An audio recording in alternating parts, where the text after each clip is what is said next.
Precarious Construction Sector. This is presented by Mr. Abdul Sattar Yusuf and Deputy Chief of Mission IM, and Mr. Fahim Shakur, General Manager for Business Development for City and Guilds. Third paper, Skills Recognition and Certification for Migrant Workers, Models and Procedures for Implementation. Is presented by Mr. Javed Ahmed, Additional Secretary, Minister of Expatriate Welfare and Overseas Employment, and Mr. K.M. Ali Reza. Fourth paper, Comparative Study of Qualification Framework in TVET of Bangladesh, Sri Lanka, Philippines and Australia for Global Competitiveness. This paper is presented by Dr. Mohammad Hazrat Ali, Assistant Professor, Technical Training College, Dhaka. With the Mr. Gabriel Barbado to present this paper.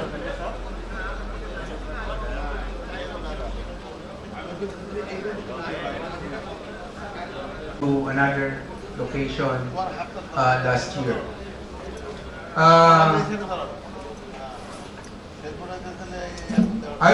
My presentation here really looks at the key target now, which is the migrant workers. When you talk of migrant workers, it's really linked to skills development. With the statistics globally that more than 60% of the global the migrants who moves from one country to another country, around 60% of which are migrant workers. So basically, when you talk of migrants, it connotes to them as workers looking for good opportunity. So this is my presentation. The regional qualification framework, a way forward for greater mobility of workers. The context here is that, I don't know if, and I suppose everybody knows about the 2030 agenda. You know, these sustainable development goals with 17 goals that each country who is signatory to that have to agree and have to be measured until 2030. The layman's term when we talk of 2030 agenda would say, leave no one behind. When you say leave no one behind, down from the micro, down to, starting from the micro, going up to the macro, like people, district, region, country, regional, then interregional, then the global. So that's the key of the 17 development goals. Leave no one behind. These are the 17 SDGs. I work in ILO, and there are 3 development goals that ILO is custodian of. This is the 4, the 5, and in particular the SDG number 8, which is the decent work for all. The interrelated global developments. The context that I'm explaining now is that why do we need to have a regional qualification framework? So these are the interrelated global developments. Globalization. Everybody knows about this. There's a shift. There's a tendency to have a single market and production base for better opportunities.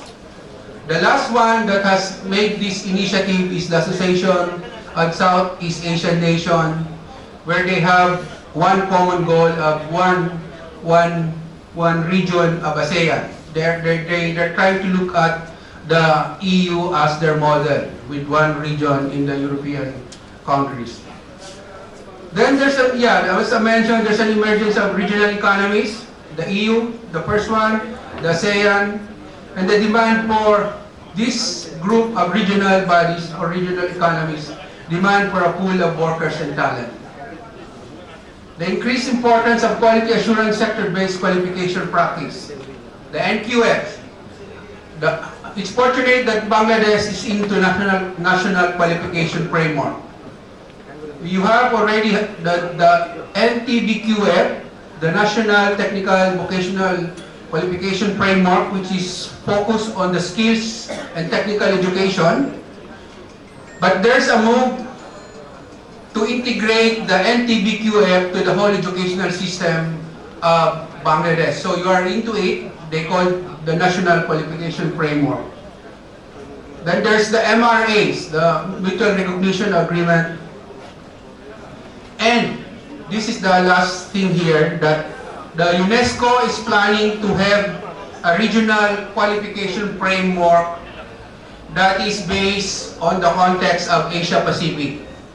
So it's now moving, having a regional qualification framework for Asia Pacific. And I suppose one of its requirements is to really have a good national qualification framework at the country level. Okay, I really advocate this new definition of education. The old one, if you look at the lower one, says that normally constitute a continuous ladder of full-time education. So I think everybody of us has that orientation, that education is really, you go to the school, have a 1 year, 2 year until you get the levels. But now, the International Standard Classification of Education in 2011 defined it differently. I mean, the red one explained it, but if you look at the graphical presentation, sorry, hold on.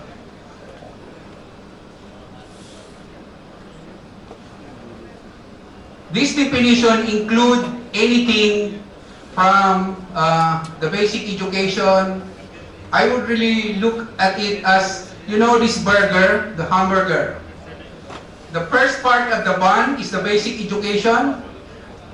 The higher part is the higher education, and everything is TVET. So this is the new definition of the education as in the 2011. So I'm looking here at the regional context of South Asia. They say, what are the bases for having a regional qualification framework for South Asia?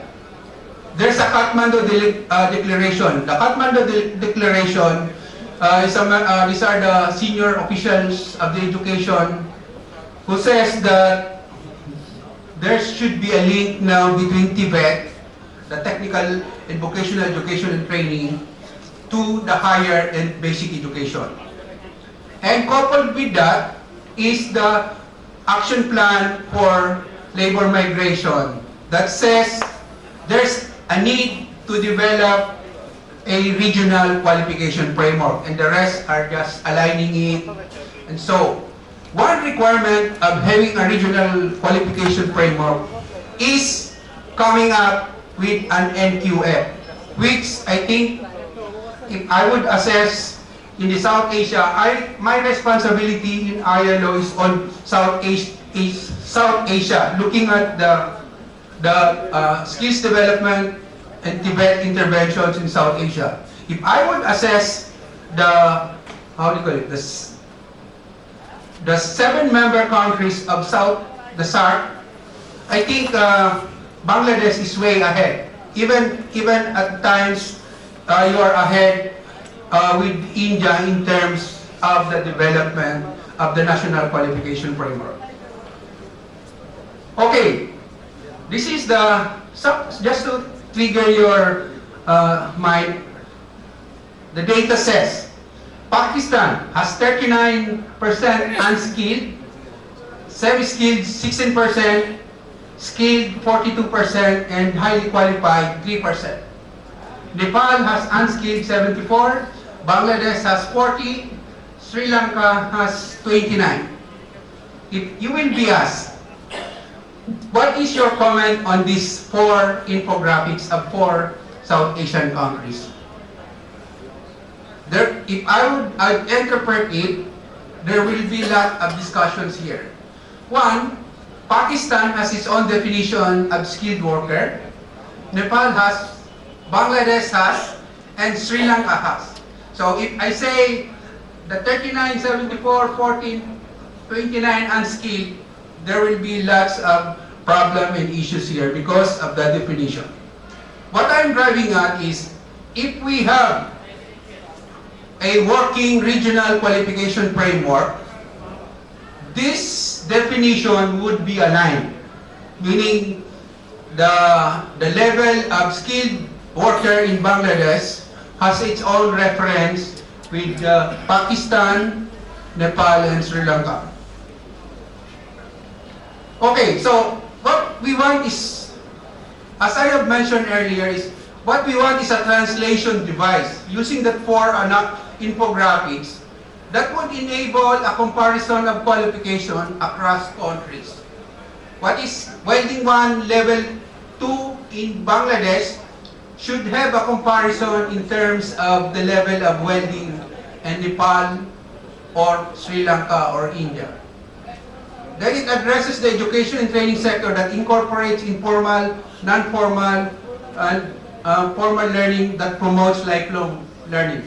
Basically, that's what I explained to you about the analogy of the new definition of education, which is a hamburger. Provides a common spine of level to which all NQF relates. Graphically, this is what we wanted. Not really what we wanted. It's the SARC member state countries wanted to have next year. A system, the yellow one, that would be the referencing of country A and country B. So if you have a qualification framework for Bangladesh, it has to have a reference with the South Asia referencing framework, then it has an equivalent or reference to the other countries. So this is the graphical presentation. I would not discuss in that because I think most of you knows what is a qualification framework that says, by the way, just note here, I'd really like to emphasize when I was still here in Bangladesh, that says that there is no such thing as right or wrong framework. The development of a framework should be based on the priorities of one country. Like in the case of Bangladesh, when you develop and the government approved the NTBQF, it has a consideration of bringing in the informal sector. That's why you have two lower levels, what we call as the pre-BOC 1 and pre-BOC 2, that would really be addressing the requirements of the lower or the informal sector. So these are the expectations which I have mentioned earlier. Basically, if the concept of qualification framework is really looking at the pre-movement of workers. If I have a skilled certificate in welding issued by BTEB in Bangladesh, the intention is that it can move either within the region, like I can move to India, I can move to Nepal, I can move to Sri Lanka, or beyond the region, interregional, meaning going to the GCC or the Middle East. That's the primary intention of why we have and why there is a need for us to have a regional qualification framework. These are the existing regional frameworks now. The EU, they say it's the mother EQF. It's the mother regional framework. The Association of South Asian Nations, the ASEAN, where the Philippines is Malaysia, Thailand, Indonesia, and the other 10 member states have the AQRF.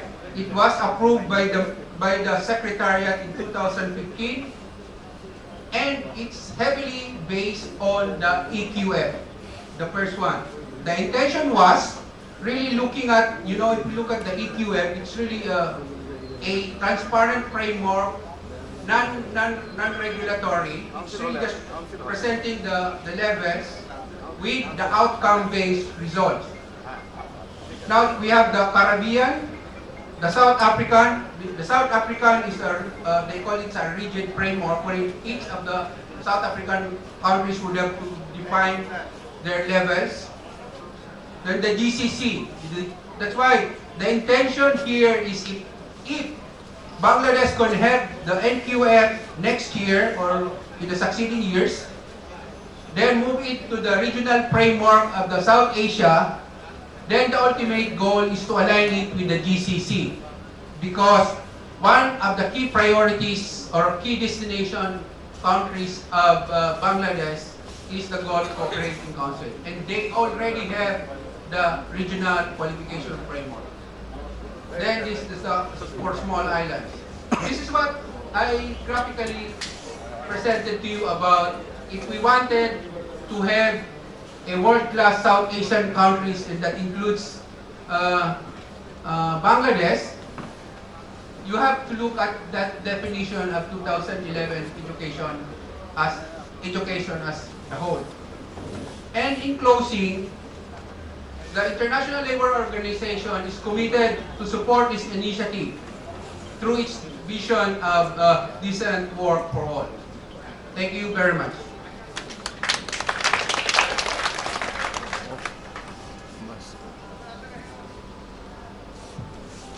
Thank you, Mr. Gabriel Barbado. He raised the important issue here, the regional qualification framework. Gulf countries, ASEAN countries, European Union, they make their regional qualification framework. So South Asia can think about it. It can minimize our cost and labor, and migration can be easy. Now I request Mr. Abdul Shakur, Deputy Chief of Mission IM, to present the paper.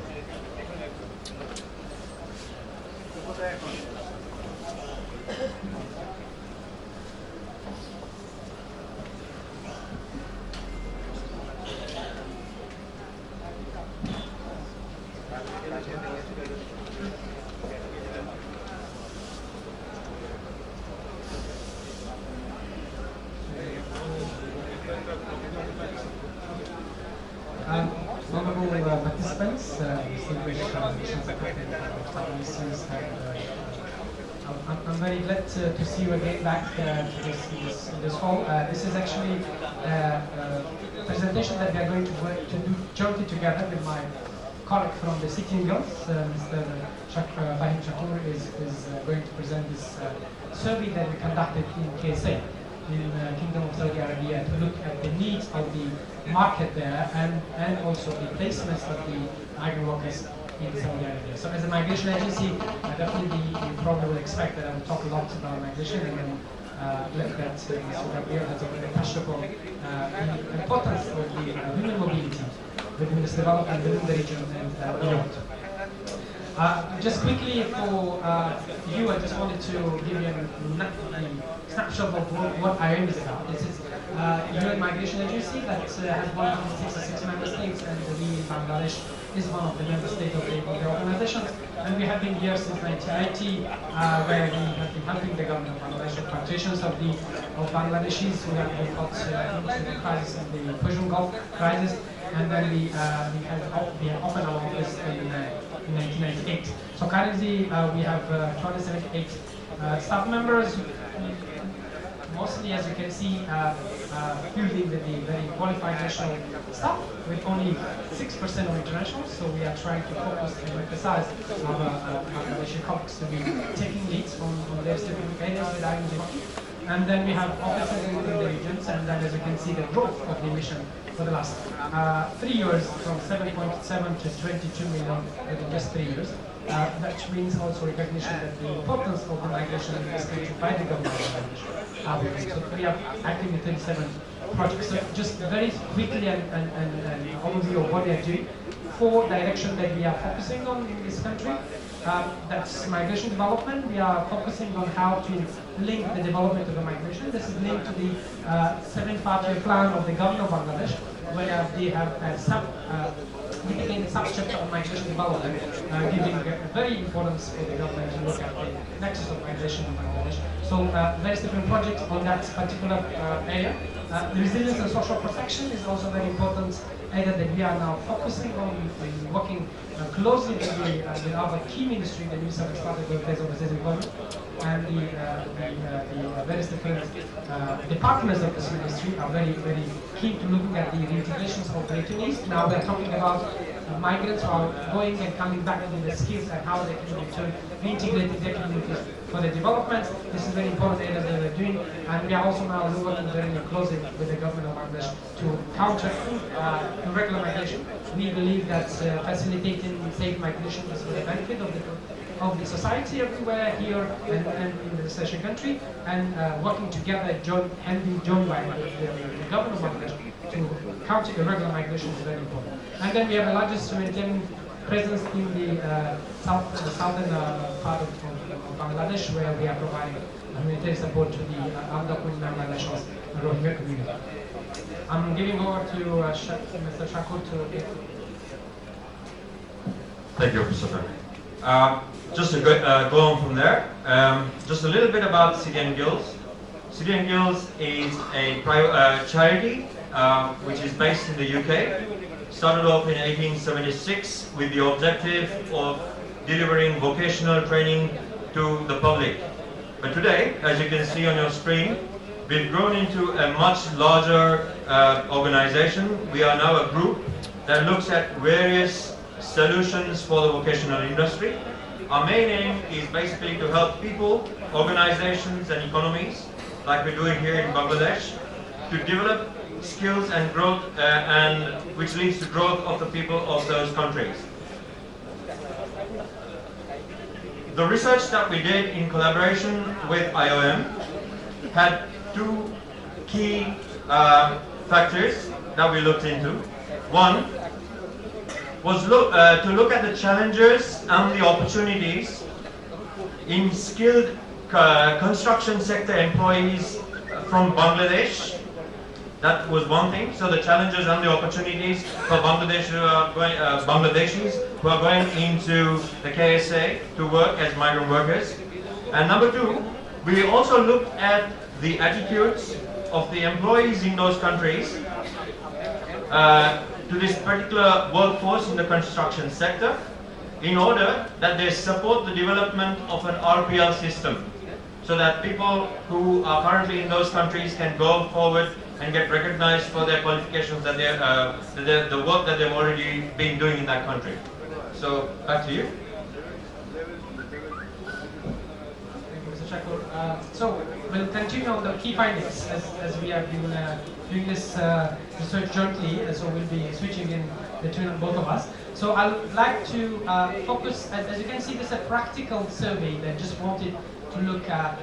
We have been doing a lot of theoretical analysis of how to improve the employability of the migrant workers in Bangladesh in the destination country. We chose Saudi Arabia as a pilot country of considering that there's a large number of Bangladeshi migrant workers in the construction sector.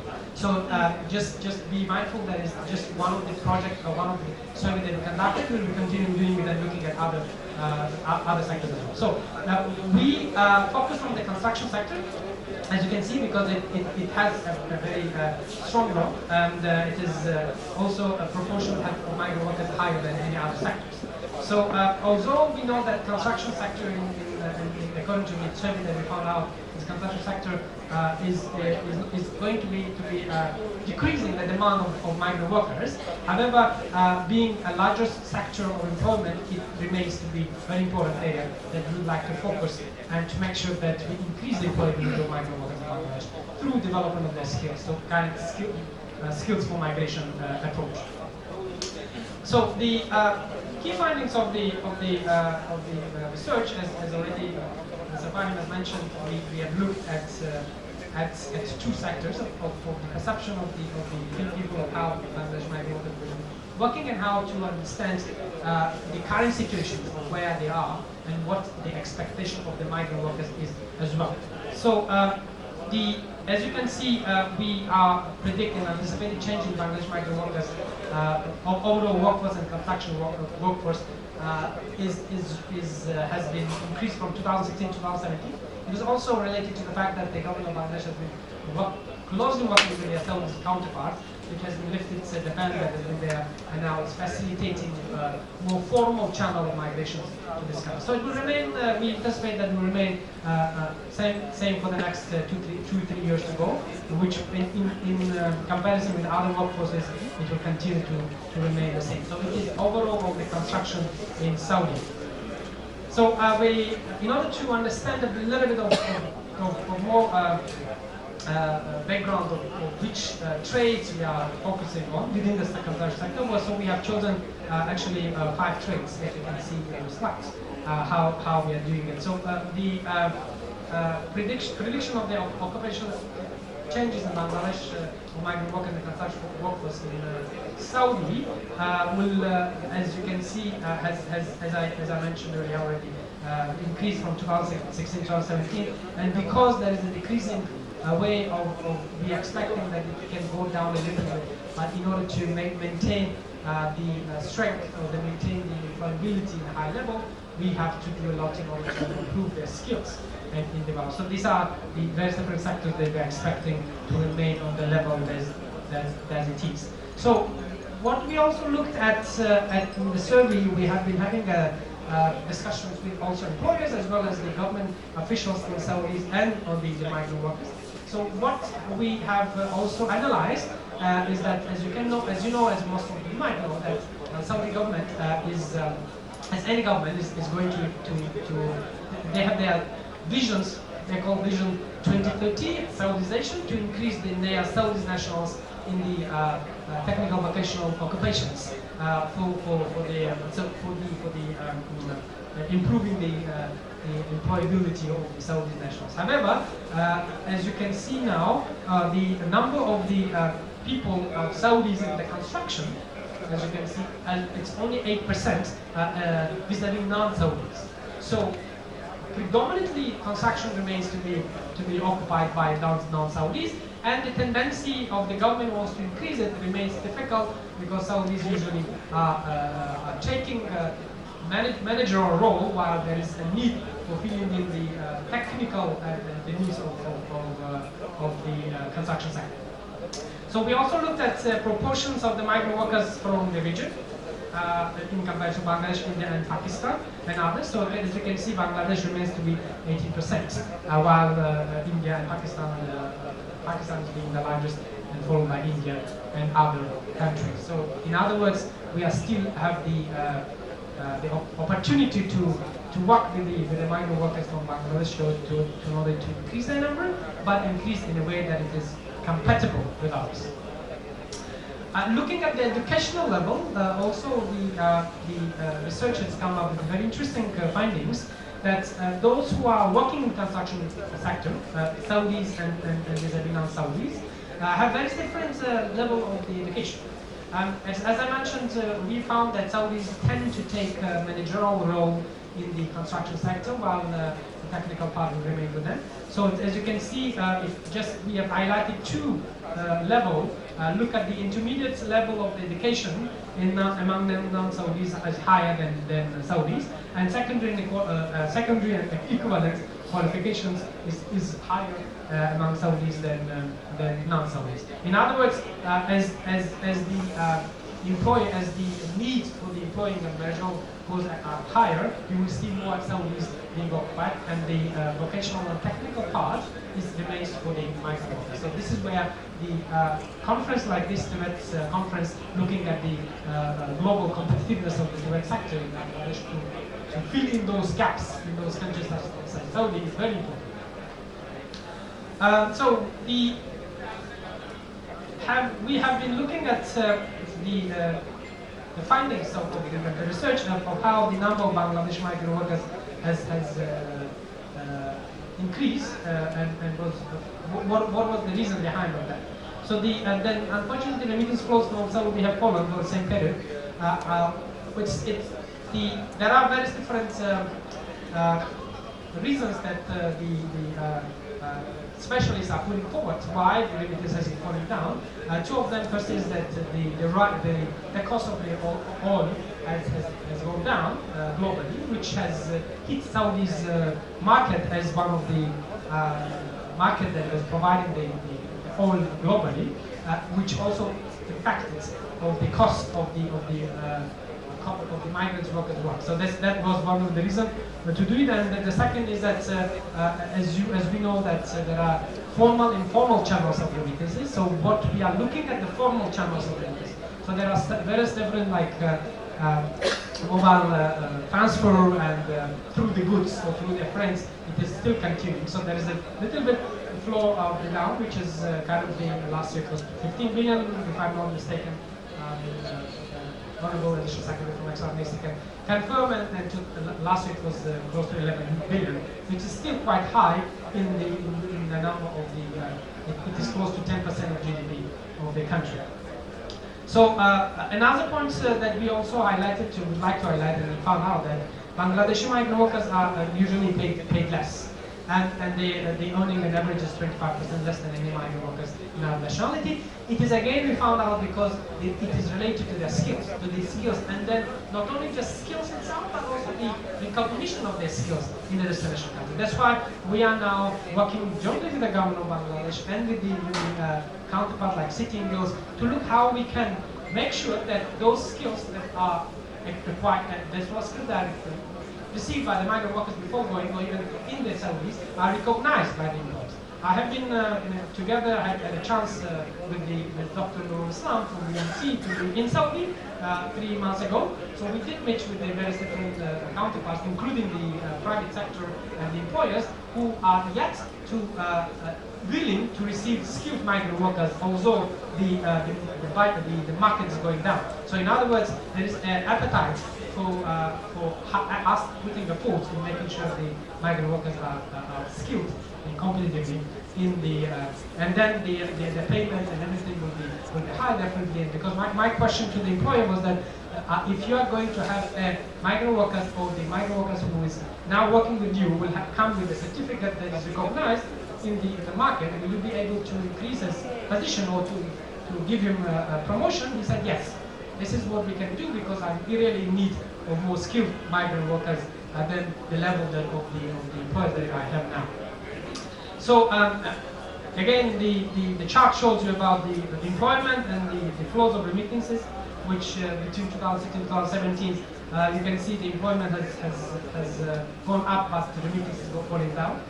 So that is mainly, as I mentioned earlier, so much not talking about. And then also we also look at the recruitment approaches and trends. What is how these people are getting employed, the recruitment processes. So as you know, the government of Saudi Arabia is now introducing so-called mega recruitment projects and going through the various big recruitment agencies in order to employ those migrant workers. So the number of the Saudi government is trying to increase the number of Saudis, as I mentioned, in the skilled trades, and introducing this mega recruitment agencies. There are various, ADB, for example, has suggested 3 priorities to improve migration flow. I can quote here. The IDB is suggesting to have, the bilateral agreement between sending and receiving countries, recognition of migrant workers' skills. This is what I mentioned earlier, and better governance of recruitment process. So we are now also working closely with the government of Bangladesh to introduce ethical recruitment practices to make sure that the recruiting agencies are practicing the ethical recruitment, which will improve the governance of the recruitment process in line with the ADB's recommendation in general. So findings of how the recruitment agencies are going.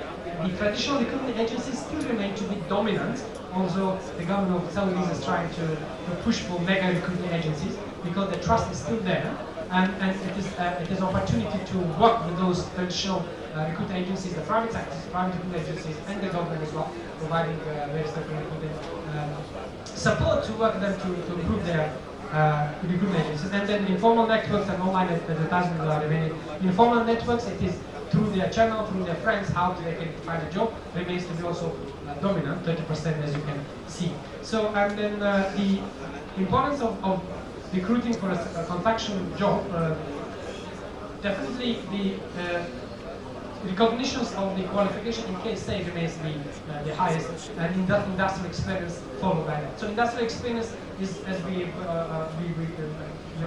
Fine will be talking about, or we are talking about RPL, the recognition of prior learning.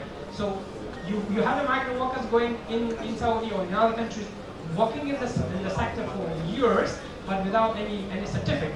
So now what we're trying to do is, as you can see, industrial experience is dominant, and then put it with the KSA recognized qualification. If you can make sure that they are certified, which is recognized in KSA, so that this jump can go high and give them opportunity to better improve. So the perception of the workplace, Bangladesh workers are more, as I was talking also with the Saudis employers, they have been mentioning that their Bangladesh workers are more effective for short-term project workers, and also our discussion with the migrant workers themselves has been that about their belief in the TVET sector. Only 23% of those migrant workers believe that the Bangladesh TVET qualification is very good for them. So, in other words, majority of them are still do not have face on this TVET sector, which requires us to really improve it,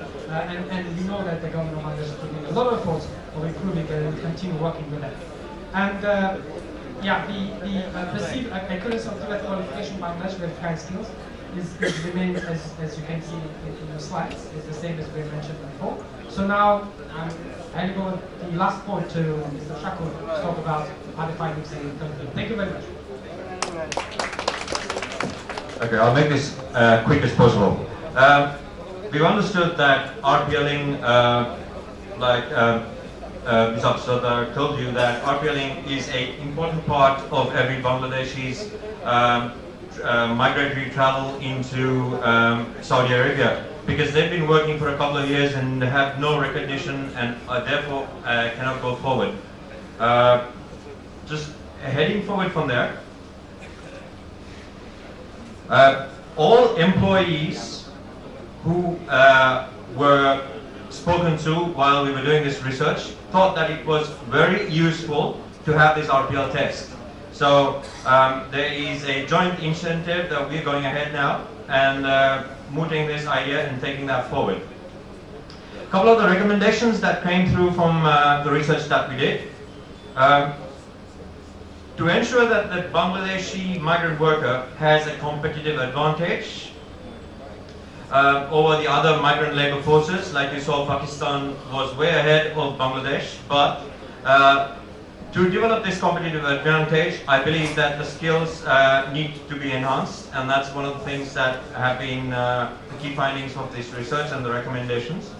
Also, there is a move towards adding soft skills alongside the hard skills that these migrant workers have. So this is another part of work that we will need to concentrate on in the near future. Building awareness of the value of the Bangladesh skills verification system, whatever that might be, with employees and policymakers in Saudi. So basically linking the skills with the increase in productivity. Because of the perception that if you don't have a skill, you won't do a proper job. So this is the reverse of that. If you give them the skills and link the skills, there will definitely be an increase in the productivity. Finally, on this slide, also agreements with Saudi employees. We are talking to a number of them, jointly with IOM, to secure job placements for the first cohort of Bangladeshi workers who will go through this skills test certification system, and that will help to demonstrate the quality. Once these people are tested, they can go forward and be employed, and that will help the next cohorts to come. Finally, we want to build awareness among the Bangladeshi migrant workforce about the value of RPL, because as you might be aware, the Bangladeshi workforce is concentrating on just doing their job, earning money, and living their life. But if their skills are recognized, they will be able to have a better job and a better life, and that is being worked on.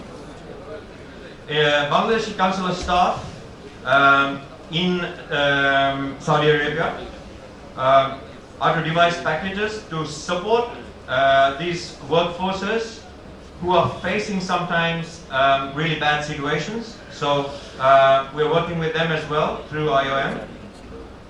And engaging the skills development authorities and industry representatives of mega agencies in the KSA, because that came out of the research that was one of the growing areas of these mega agencies, so that they could have proper skilled opportunities for Bangladeshi workers, and which are legitimate without going through the other channels of recruitment. So having said all that, thank you very much on behalf of IOM and City and Girls. Thank you for listening. Thank you.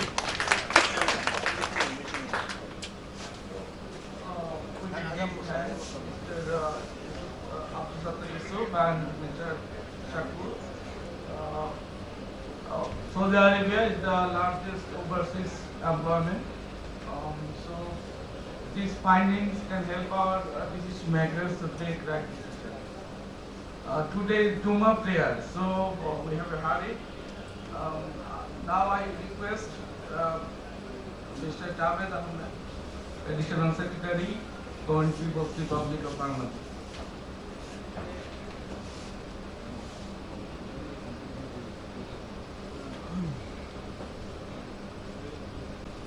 Respected Chair, valued guests, distinguished participants.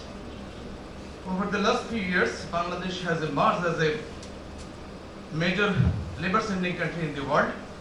Perhaps you know that we send our laborers in 162 countries, mostly located in Gulf countries, but we send our labor in 162 countries.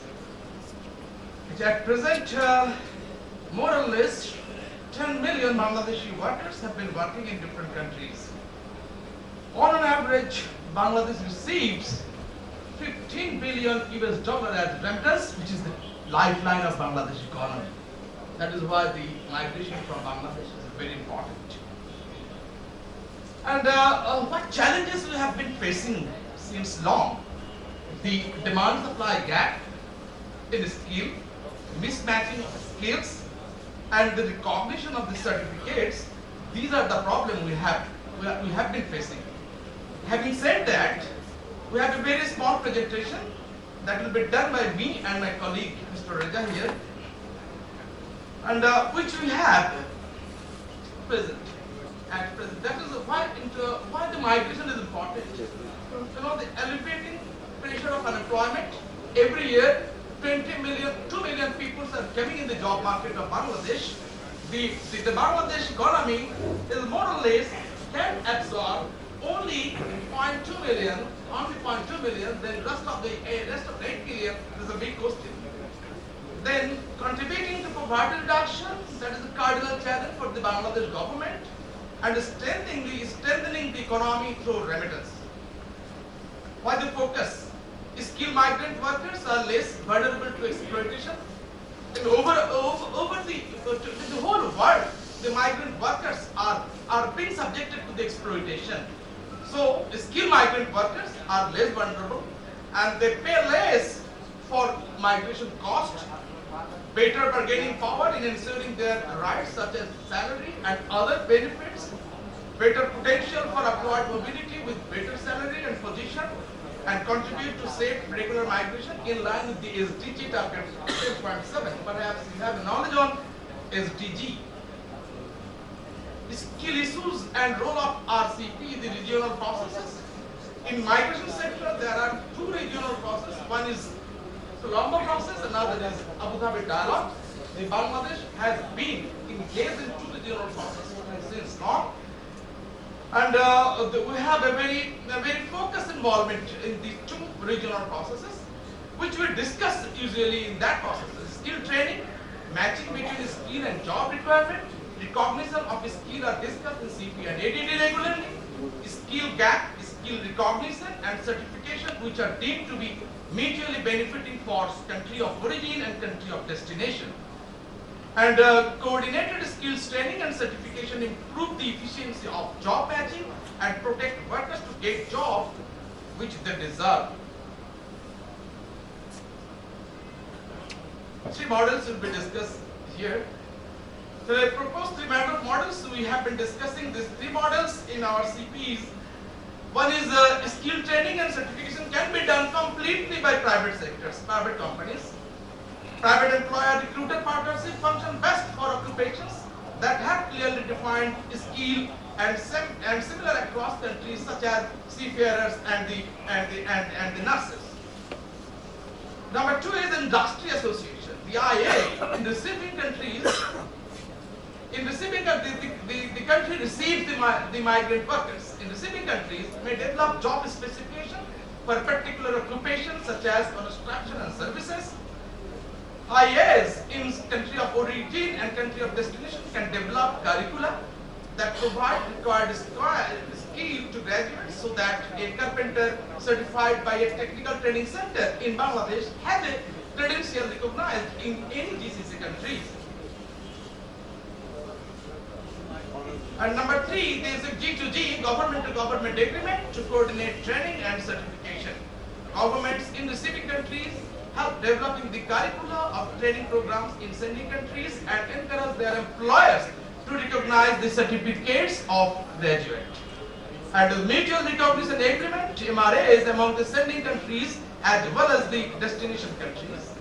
Almost every country has its own national qualification framework that aim to develop skill ladders. You have know that we have the qualification. We have our own national qualification framework, which is termed as the TVET, to identify the requirements of some of the most common jobs for which workers is hired. Graduates could be entered into a database from which employers select workers. Actually, now I am handing over to Mr. K.M. Raja. He will speak about the other part of the presentation. Thank you very much. Thank you, sir. Thank you very much. Before starting my talk, let me pose you a question. Why all of a sudden the RCP, like the Colombo process and Abu Dhabi dialogue, became so serious about skill recognition and certification? These two forums for Bangladesh is a very vital step. Initially started talking about the migrant worker rights, the privileges, their safety, security, well-being, these issues. But now these forums are very much vocal of skill recognition. What went wrong actually? To answer the questions, I have something to share with you. You know, in the destination countries, especially there in the GCC region, they have a plan. Not one plan, they have many plans, but out of them I mentioned two. One, they want to transform their economy from traditional kind of thing to knowledge-based economy. And to move forward with the knowledge-based economy, they need skilled manpower. Practically, they have a problem in it. The requirement is something, and the workers are going with something else. I mean, there's a mismatch. As my additional secretary mentioned, David sir mentioned, there's a gap between the requirement and the supply. So, it made audit the destination countries. They want the exact workers which can help them to flourish their knowledge-based economy. Number two, that to assure that they are getting the right work, they need the certification. I have the BTEP certified, skill. I have the BMET certified skill. It is okay within the country, is fine. But if I want to cross the border with the certificate, it may not convince the employer that I am the right person to be employed for his company. So that's why they're thinking that they need some arrangement. There are several means and ways of this arrangement. It could be like mutual agreement between the sending and the receiving country, so that the employer gets the right people for their work. Number two, both the sending and receiving country can trust a third party. like Scottish Qualification Authority, City and Guild, TVET, and so on. So that on behalf of both the sending and receiving countries, those third-party certification authority can work for them, and it guarantee or it assure the employer they are getting the skilled people for their practical for their company. These are the things. And before us, we have two major indicators to follow or to implement. Number one, in the 7-5-year plan, we had a lot of discussion in the morning about the 7-5-year plan, that by 2020, we need to send at least 60% workers skilled, and the skill and semi-skill composition should be 60%. Another target that is also very important, that SDG target 10.7. Within the target, there is an indicator 10.7.1. We have to reduce the migration cost significantly by 2030. And in doing that, as Javed sir mentioned, that to reduce migration cost, it is one of the avenue, one of the means to prepare the manpower and transform their ordinary worker into skilled worker. Skilled worker always pay less for their migration. Now, in doing so, there are certain responsibilities, both for the COD, that means the country of destination, and for COO, country of origin. It is discussed, or it is being discussed in the Colombo process and Abu Dhabi dialogue, that certain things to be done, certain responsibility both the destination and the origin country have. Number one, policy approach. The destination country as well as the origin country, they have to have some policy which will encourage the employer to employ worker with certification. Whatever the certification authority, it could be BITAB, it could be City and Guild, whoever. So certification or certificate holder, skill certificate holder, employees should get some priority, should get some benefit, and also provides an incentive to the workers. Those who will get certified, they'll get some benefit in terms of financial benefit, in terms of some waiver to paying some fees, and so forth. Number two, we have beautiful NTDQ. No problem with that. But that NTDQ should be recognized by the destination country. What is now being discussed, that Gulf country should come up with NOS. The finding says that Gulf countries, many of the countries, they don't have any standardization of the skill certification, skill or technical curriculum. So they are trying to come up with this NOS, National Occupational Skill Standard. And what will happen after that? And there will be a marriage between NOS and our NTDQ, so that we are both mutually recognized, and the workers with the certificate from NTDQ level, they are recognized at the destination country. And now there is another formula is to recognize the training center, training and testing center, both at the origin and the destination country. So if the employer recognize our TTC or Institute of Marine Technology, as Singapore is doing, it is a mutual, bilateral arrangement. So that can help us to get the skilled manpower certified and find the job of their choice. I just skipped this thing, already mentioned about this. Framework is on this side. Okay. And another important issue is RPF. Many of our workers, it's a huge number. If you think they don't have any formal education, they don't have any certificate even. So, but they have skill. They are working in Saudi Arabia like 10, 15 or 18, 20 years even. They have skill. So how their skill could be recognized? And some upskilling programs are being suggested in various forums, so that these people can sit for this exam, RPL, recognition of prior learning, and they are certified. But what will be the benefit of certification? Number one, the status will be improved and they will have better mobility. there are a lot of discussions are going on with the mobility. I mean, once the people are certified, they will get opportunity to move up to higher level, better salary with the certification and the skill.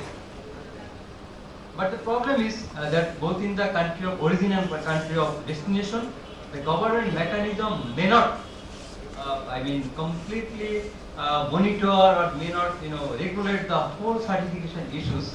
So Abu Dhabi Dialogue is suggesting to take help from the, some other organizations. They are calling it skill certificate awarding bodies. For example, City and Guild is there.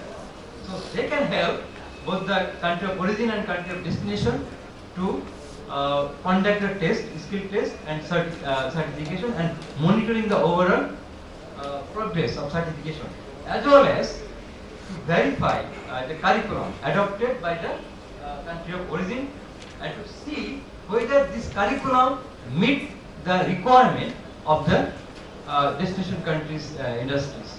So these are the things are being discussed. But one thing, that whoever is monitoring or regulating this thing, that should be licensed or approved both by the country of destination and country by origin.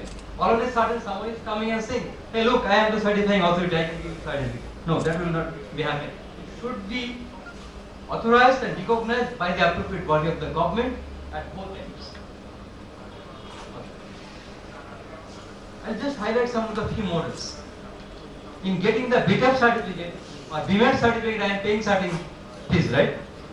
And all of a sudden, if City and Guild comes and say, yes, you have to pay me, certainly this became a problem for the outgoing migrant workers. Because our target 10.7.1 is to reduce migration cost, not to add another revenue to enhance or increase the cost. So there should be a very effective, sustainable model so that it is within the affordable range of the workers to pay.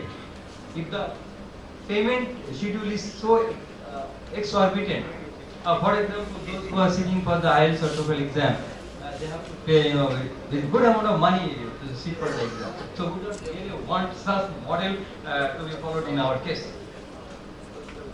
Okay, so certain role should be played by the country of origin. The City and Guild or SQA cannot work in vacuum. They need certain infrastructure. They need certain training institute. Okay. Fortunately, only the Ministry of Experts, they are running 70 training institutes, and we have very good quality of teachers, equipment, and other. So in such a setting, such a infrastructure qualification, skill qualification authority can properly run or work, I guess. And another thing that is very important, the database. So whoever will pass out with a skill certificate from this recognized institute, their name or the information will be enlisted in the skill database. From there, the employer will directly able to select the workers and recruit them. So that can really significantly reduce the hassle of selecting workers, and it can also contribute in reducing the migration cost. So that is also in the plan. So finally, what I want to say, we can have beautiful plan, we can have beautiful framework, we can have beautiful curriculum, but unless our certificates are being recognized by the employer, by the destination countries, it will have no value. So, with keeping that target in view, hopefully all the stakeholders, both at the national level, at the regional level, and also in the international level, will be working together and come up with a sustainable, long-standing solution which will help us to meet our SDG target and our national target. Thank you very much. Thanks again. Thank you, Javed sir and Mr. K. Mali Raja sir. The presence of an important paper present here. Now I request Mr. Dr. Mohammad Fazrud Ali, esteemed professor, Technical Training College.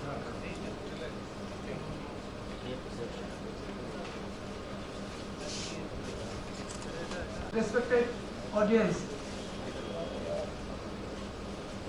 my experience is very low in comparison to other presenters. So may I request for sessions. Comparative study of qualifications framework in TVET of Bangladesh, Sri Lanka, Philippines, and Australia for global competitiveness. This is my title. From the previous presenter, many of the things regarding qualifications framework, regional qualification frameworks presented by Gabriel, and then other presenter also discussed some of the features.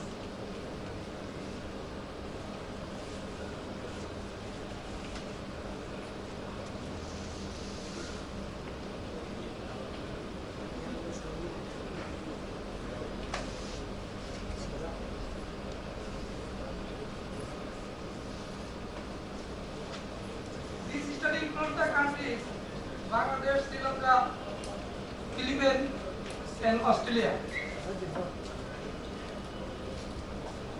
Qualification framework.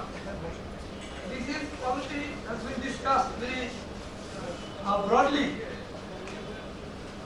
NTPGF, National Technical Professional Qualification Framework for Bangladesh. NBUK, National Vocational Qualifications Framework for Sri Lanka. Technical Education and Skills Development for Philippines. And TVET, Vocational Education and Training for Australia. These are the name of the qualification framework in different countries, mentioned countries. Another keyword, global competitiveness. Actually, qualification frameworks intended to improve the understanding of the qualifications. What we are getting, certificates, degree certificates, or experimental based learning, what we are getting from this qualification. The information is conveyed to an employer about prospective workers' competencies. This word is very much important. What competencies a worker has acquired in this certificate, in this qualification. Another keyword, global competitiveness.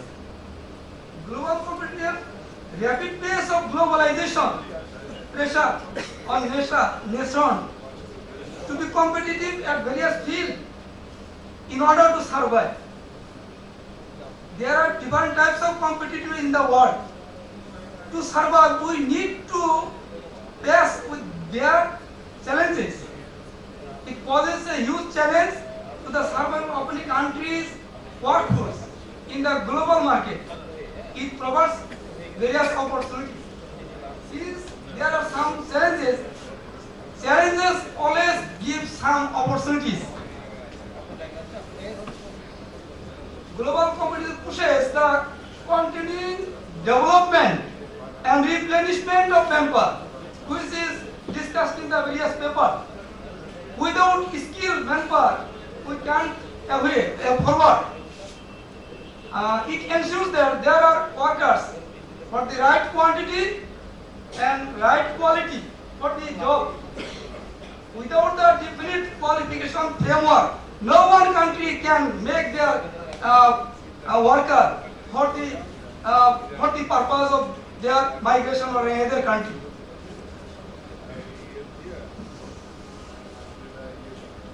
Global competition also pushes for a stronger labor market intelligence and technology development. Technology is very fast changing, so our strategy should be changed. And lastly, it encourages transformation of the country's workforce to be knowledge-based and adaptable to shifting skills or even occupations. Somewhere we see that one person is in a position, but he cannot do other things. But we need to multi-dimensional skill. Now, actually, my study topic is comparative study of qualifications framework in 4 countries. So, I am showing the pathways of Bangladesh education system from primary education to doctoral course. There are some stages. Actually, the main ultimate Bangladesh scientific structure in the previous presenter there says it is very structured and good explained structure. There are 8 levels. RPF, there is a mentioned RPF, and in Bangladesh scientific structure, it is very encompass the RPF system. Now, Sri Lanka qualification framework, they have 1 to 10 levels. Certificate, advanced certificate, diploma, hard diploma. Actually, these are the vocational education. They have national vocational qualification framework, and this is the pathway, how they get the third one stage to another stage. NBTF level 1, level 2, up to level 7, but level 7 is degree level course. Degree level course. Now I am showing how Sri Lankan general education and vocational education is ladderized. What level is equivalent to other level? This is shown here. Actually, level 3, vocational level 3 is equivalent to Sri Lankan qualification level 1. Another progression of the very ladderized system in Sri Lanka. How they can get, how can they shift it from one level to another, one profession to another. They have multi-dimensional ladderization. Now, independent education system. They have kindergarten to tertiary education, baccalaureate. After the baccalaureate is actually bachelor degree. Baccalaureate. In Philippines, qualification framework, they embedded the vocational and at the same time the general education. There are various ways how can they acquire the different certificates. And now Austrian qualification framework, they have also 1 to 10 level. But certificate 1, certificate 2 and certificate 6, up to certificate 6, they have advanced diploma. We have in our country we have diploma, but there is advanced diploma. Actually, these are the 4 countries qualification framework, but there are some visa. I have chosen some select visa. What are the nomenclature implementing or responsible authority, major objectives, qualification type, qualification, entry level, age, number of TVET institution, number of enrollment, employment rate, assessment process, quality assurance system, quality assurance body monitoring evaluation, and challenges. Every qualification framework has some challenges. Now I am showing the some of the features I have analyzed and show the some comparative statement. Even qualification level in Bangladesh there are 8 levels. In Sri Lanka 6 level, Philippines has 5 levels, and Australia have 6 levels. Study duration for each level at or certificate. Some entry requisition, or there is some different features. Entry level qualifications. In Bangladesh, there are some level from 5 or some class 8 to upper. But in different countries, they have grade 10 or grade 8 pass. Entry level age is also there. Many of the countries actually in the most of the countries 14 to 16 years old entry level skills package. But in this case, Bangladesh, Sri Lanka, Philippines have 14 years, but Australia has 15 years. number of Tibetan institutions. Here, may I show the red part. It is the Bangladesh. There are 13,163 Tibetan institutions. In the recent census of BPS US. In comparison to other countries, we have many Tibetan institutions. Tibet enrollment comparatively Australia get more 4.5 million. Bangladesh also some indicative indicators here. Bangladesh is growing, so we may hope for the best. Sector-wise implementation, Bangladesh is going to be introduced newly introduced NTBQA. So we have some constraints, but they are growing. They are trying to train the level best to up the features or indicators. Number of occupations, number of competency standards, BTB certified trainers, BTB certified assessors, they are upkeeping. They are actually going up.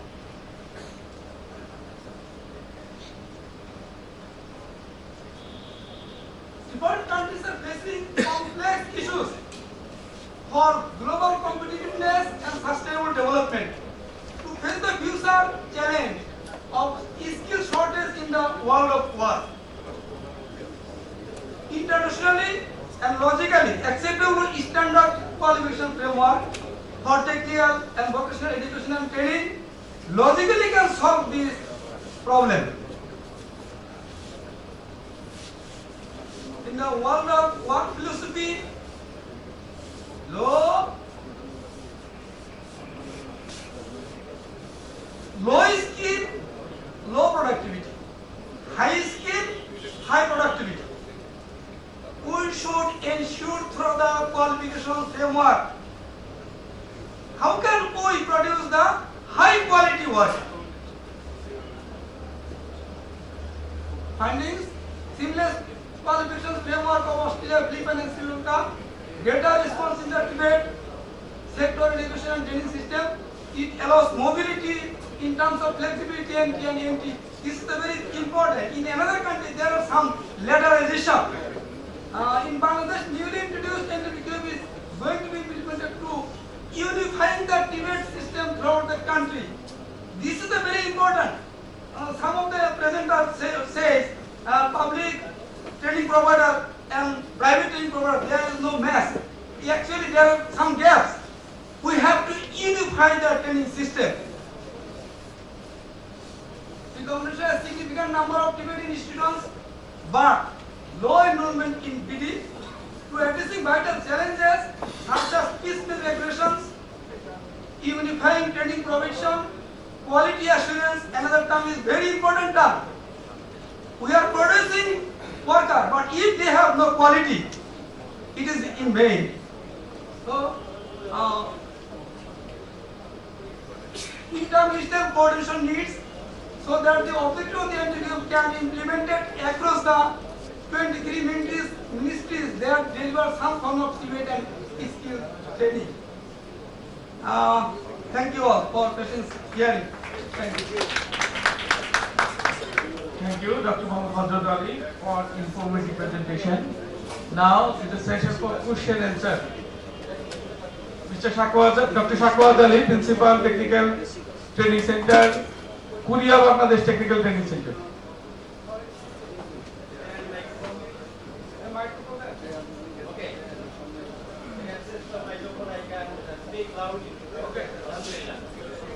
My learned colleague, Gabriel, mentioned previously, we are now zoning out into various zones, South Asia, East Asia, and coming up with solutions that will probably answer your question in the future. But as of now, we don't have tools to look at skills gaps in a global sense, because each market that we work in, we understand, has different needs, and we need to supply that need in the way that that market is requesting us to do so. So skills testing, RPL. Basically, you look at our office, the International Labor Organization. You have lots of tools in terms of skills gap analysis, skills matching, forecasting. For the member states like Bangladesh to use, it's really not enforcing that you use this. But yeah, that we have the tools, and one of which is really that the one I earlier presented is instead of disseminating its consolidation, why create one framework, why create another framework? So the ultimate now in the next 10 years until 2030, there's really one global qualification framework, both from the receiving or the supply and the demand. Thank you. So whenever any of the graduate engineer goes for any work in any of the organization, he will be treated as consultant. But in case of this, well, since we have been graduated after 4 years of studying in Dhaka Polytechnic Institute or whatever the institute is, and we have been working with several development projects here, so we have got a lot of experience with us, and we have got writing skill, we have got everything with us. But whenever the PP or project performer is prepared for any of the big project, so there it is clearly written, unless you are a graduate engineer, you can come up with the consultant or any of the junior consultant even, or even as supervision engineer even. So how do you think it? This is my question to the audience. I was surprised that the question was addressed to me, but you know, I normally say I have no further comment on that. It's really not within my context. Probably other colleagues here can discuss. Related to this session, it mainly goes to the policies of the government and the countries also. I think it's an important issue for the people who are retiring earlier, and I think we can address it later on. Thank you. What plan to sir একটু এদিকে এদিকে sir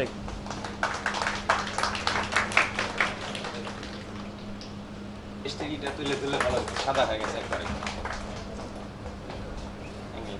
okay just brother have a time good ইনশাআল্লাহ এইদিকে one second please so CC room আসা problem this is the official Mr. Hozur Ali. okay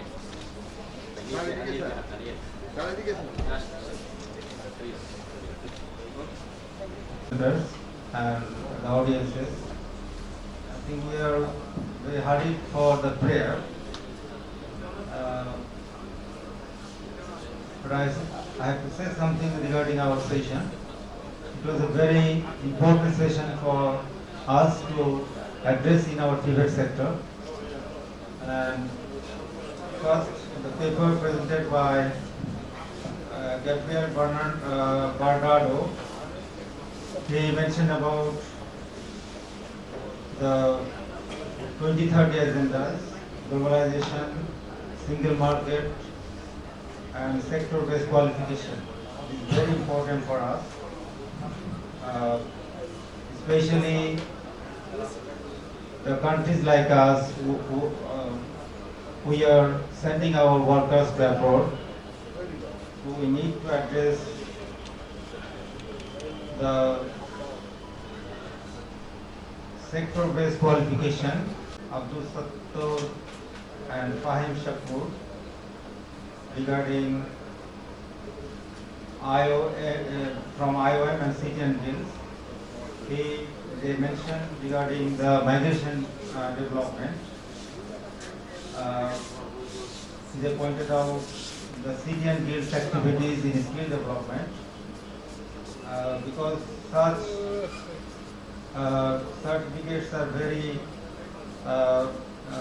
they are recognized by the countries like Saudi Arabia, and they mention that construction workers have better opportunities still in KSA, and our Bangladeshi workers can get more opportunities if we can certify them according to their needs and their recognized certificates.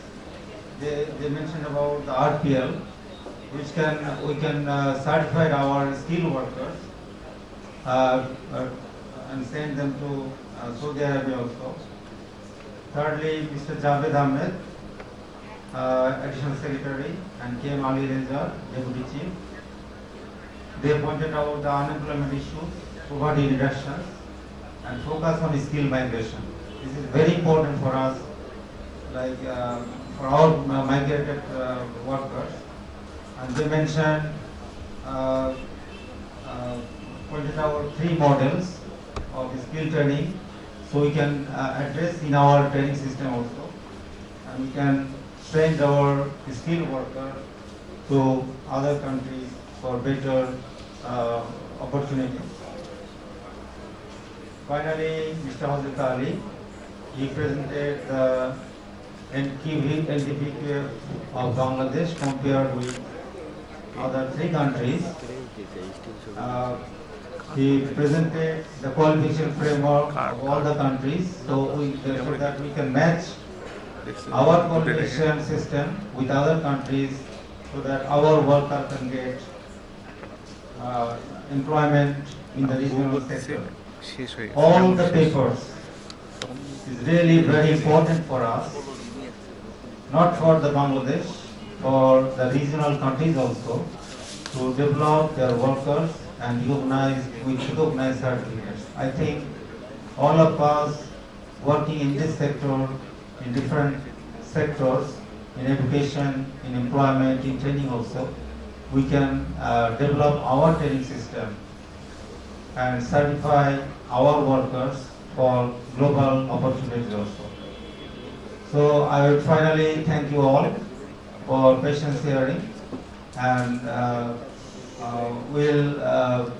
the papers presented here will address in our working areas also. Thank you all.